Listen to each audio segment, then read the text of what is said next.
Sanchez benefits. Right. Thank you, George. He needed Sanchez a wake-up. He needed something to help.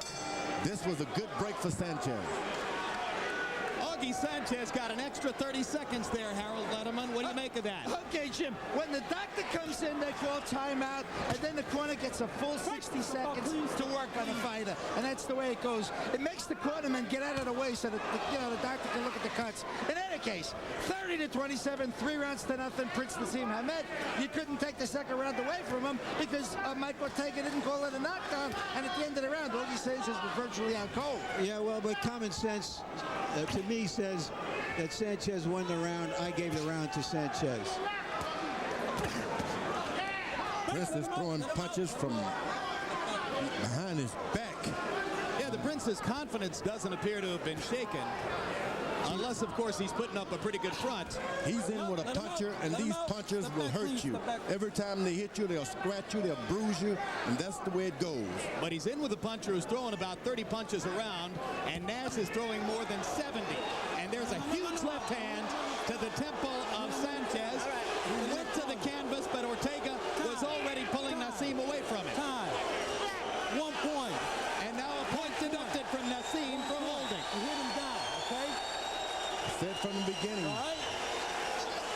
Harold, tell me. Jim, Mike Ortega took a point because the Prince hit Augie Sanchez. The Prince hit Augie Sanchez when Augie was on the floor. Augie slipped out and the Prince hit him. And that's why he took the point. But in doing so, he took away a potential knockdown from Prince Naseem.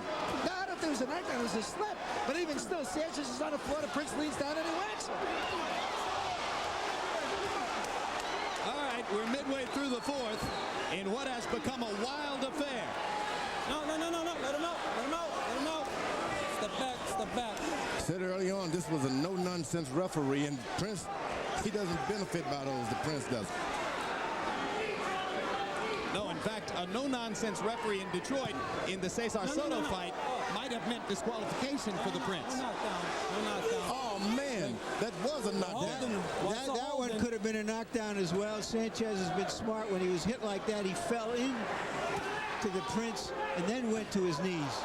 I think the referee hurt him by not calling it a knockdown. Sanchez out on his feet again as Naz lands a left hand to the face and to the body.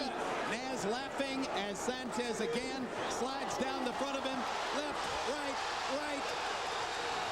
And once again, you see the awesome punching power of Prince Naseem Hamed. And that's going to be the end of the fight. Ring doctor into the ring. Mike Ortega there before they can start a count. Hamed knocks out Augie Sanchez.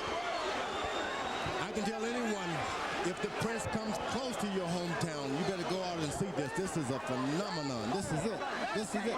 Never seen anything so spectacular as the young Muhammad Ali when he was Cassius Clay. Ever seen a bigger puncher in the lower weight class? You just don't know where the power is coming from. It's an athletic miracle what he does with those punches. We'd have to go back and watch the fight in tape to calculate how many knockdowns there could have been if Ortega had ruled a knockdown every time a possible knockdown was there for the ruling. I think there was, was there 1 knockdown in the fight? 2 maybe? There could have been 6. All I can tell you is, look, he's an acrobat. You better get his autograph. Yep. And it was HBO who decided to bring this guy over like they did the Beatles way back, Ed Sullivan. Why don't you go ahead and give us credit for the Beatles too, George? Now watch how he holds his balance, keeps his eyes open. It's amazing. You never see a puncher with that kind of balance. Eyes wide open, takes a chance. Even when you're fighting a puncher, you take a chance. That's amazing. That is amazing. And the doctor was in the ring before Ortega would ever have had a chance to begin a count. So the fight was over, in effect, from the moment Sanchez hit the canvas because of all the punishment he had taken up to that point. And you're right, George.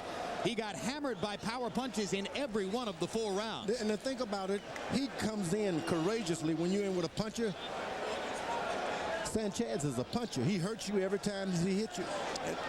And Sanchez has not yet gotten up off the canvas And medical practitioners are getting order in the ring so that they... Prince Naseem clocks his 35th victory, 31st by knockout. We continue to look down the road toward the possible matchups with great fighters like Marco Antonio Barrera and Eric Morales, and maybe someday at 130 pounds, Diego Corrales and Floyd Mayweather. But now all of those guys have yet another chapter to think about in developing their perceptions of Prince Naseem Hamed. This is some kind of champion who sits and offers his title available, and all the contenders say no.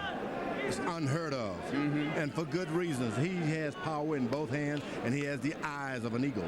It's interesting, George. Traditionally, fighters with this kind of talent, they clear out their weight class and they move up seeking new opportunity and money. We talked to Naz yesterday about going to 130 to fight Floyd Mayweather Jr. or Diego Corrales, and he said, hey, wait a minute, haven't I moved up enough?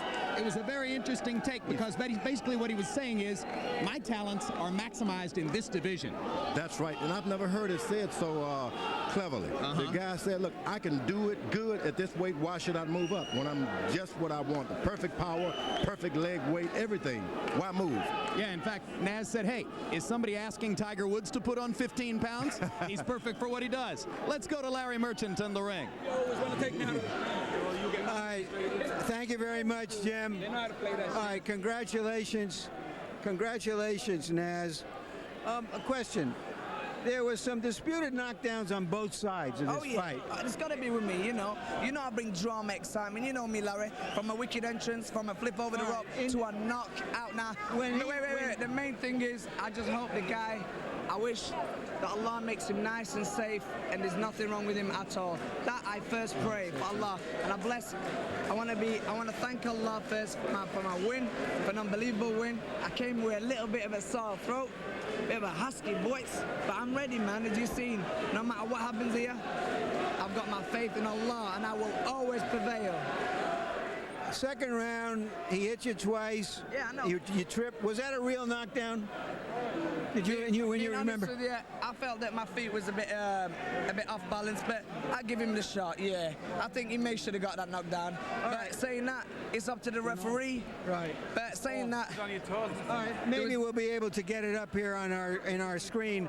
But if we can't, there were also one or two occasions when you might have knocked him down, but he sort of draped himself on you and went to the canvas very shrewdly. How many times did he do that, Larry?